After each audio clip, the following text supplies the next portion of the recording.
მეჩეთი თუ სკოლა პანსიონი რა შენდება ქობულეთში ლერმონტოვის ქუჩაზე. ადგილობრივების ინფორმაციით საცხოვრებელი სახლი თურქმა ინვესტორმა შეიძინა და სავარაუდოდ მალე იქ სამლოცველო განთავსდება. ადგილობრივების თქმით, მსგავსი სკოლა პანსიონი ქობულეთში უკვე არსებობს. ჩვენი გადამღები ჯგუფი შეეცადა გაერკვია, რისი განთავსება იგეგმება შენობაში, რომლის რეკონსტრუქციაც უკვე დაწყებულია. 4 მეტრიანი კედლები უნდა აღმართოთ ირგვლივ ამ სახლის ირგვლივ, რომ სახლი არ გამოიქცეს. უნდა შევხუთოთო. ამ კედლებში ფენჯერი არ ჩაიქმნებაო. თქვენ გადაინახავთ ვერაფერს. შუშონა კალაძე მის საცხოვრებელ სახლთან ახლოს მეჩეთის შესაძლო მშენებლობაზე საუბრობს. ქობულეთში ლერმონტოვის ქუჩის მცხოვრებლები ირწმუნებიან, რომ ეროვნებით თურქი ინვესტორი აქ სამლოცველოს განთავსებას გეგმავს. ყვებიან, რომ მათთვის უცნობი პირები ხშირად იკრიბებიან, მოსახლეობასთან კონტაქტს კი გაურბიან. ჩვენ არ გვინდა ეს. ჩვენ ფეხზე დავდგებით. ჩვენ ფეხით ჩავალთ, სადაც საჭიროა.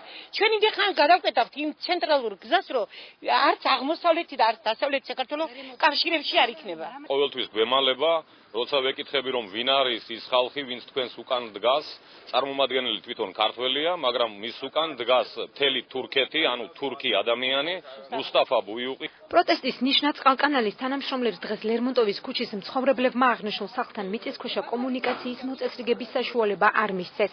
ამბობენ, რომ არც მეჩეთის და არც რაიმე სხვა ტიპის რელიგიური სასწავლებლის აშენებას არ დაუშვებენ. ამას წინათ მოვიდა მანქანაში იჯდა 2 ადამიანი და ერთი ეუბნება მეორეს, რომ ამ ჯამეში არაო მეორე ჯამეშიო რა.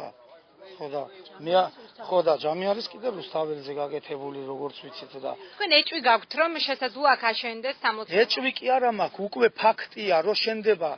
მუშები რო ლაპარაკობენ, აქ მინარეთზეა ლაპარაკი კიდე და რაღაც ასეთებზე და ჯამე. არანაირად არ დაუშვებთ ჩვენ. ჩვენ დღეს ასეთი ხალხმა ჯერ არც იცის, ასეთი მცირედი ხალხითა ვართ აქ, გადავკეტავთ ქუჩებს, სერიოზულ მიტინგებს წარმართავთ, რადგან ჩვენ ხელი შეუშალოთ ამ მდგომარეობას. არავითარ შემთხვევაში არ დაუშვებთ ამას. ეს ქობულეთში რუსთაველის ქუჩაზე არსებული სკოლა პანსიონია, რომელშიც 15 ბავშვი ირიცხება. პედაგოგი გვიყვება, რომ სკოლა 10 წლის წინ გაიხსნა. მოსწავლეები კი ძირითადად მეზობელი რეგიონიდან, გურიიდან არიან.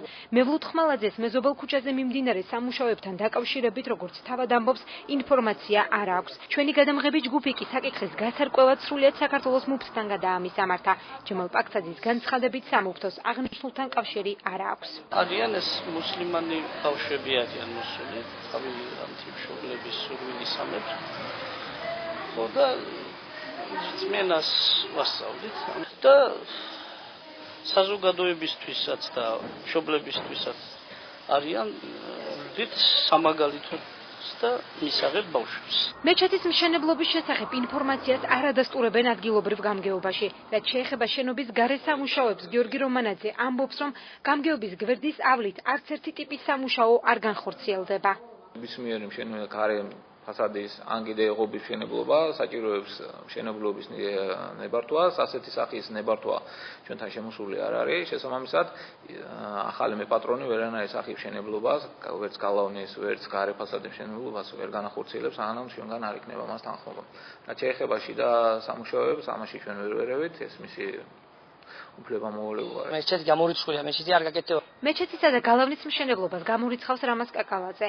ორგანიზაციის თავმჯდომარე, რომელიც მიმდინარე სამშენებლო სამუშაოების ზედამხედველია, გვიყვება, რომ ზუსტი გადაწყვეტილება რა დატვირთვა ექნება სახლს რეკონსტრუქციის შემდეგ, ფლობელს ჯერ არ მიუღია, თუმცა არ უარყოფს, რომ სკოლა პანსიონის საკითხი დღის წესრიგში მართლაც დგას.